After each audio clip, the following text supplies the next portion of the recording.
சுவாமிமலை தந்தைக்கே மந்திரம் சொன்ன தகப்பன்சாமி. 4ஆம் படை வீட்டின் குருமகிமை.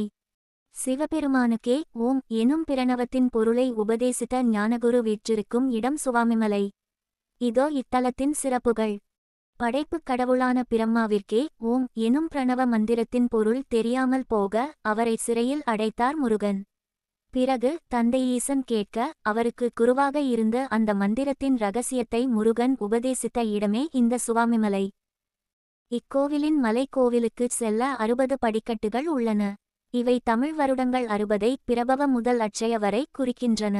இந்த படிகளில் ஏறிச் செல்வது நம் ஆயுளை காக்கும் என்பது நம்பிக்கை. கோவிலின் 60 படிகளும் தமிழ் காலச்சக்கரத்தின் அடையாளம். ஒவ்வொரு படியும் ஒவ்வொரு தேவதையாக கருதப்படுவதால் இங்கு வழிபடுவது காலத்தின் சவால்களை வெல்லும் வலிமையை தரும். இது இயற்கையான மலை அல்ல, மனிதர்களால் செதுக்கி உருவாக்கப்பட்ட கட்டுமலை.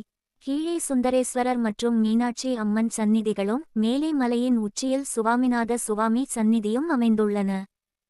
தகப்பன்சாமி என்று போற்றப்படும் முருகப் பெருமான் இங்கு குருவாக வீற்றிருக்கிறார். மாணவர்களுக்கும் ஞானத்தை தேடுபவர்களுக்கும் இது மிகச்சிறந்த தலம்.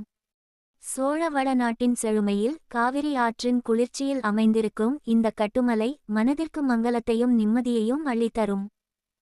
அறிவு யாரிடம் இருந்தாலும் அதை வணங்க தயங்கக்கூடாது என்பதற்குச் சான்றே ஈசன் தன் மகனிடம் உபதேசம் பெற்றது.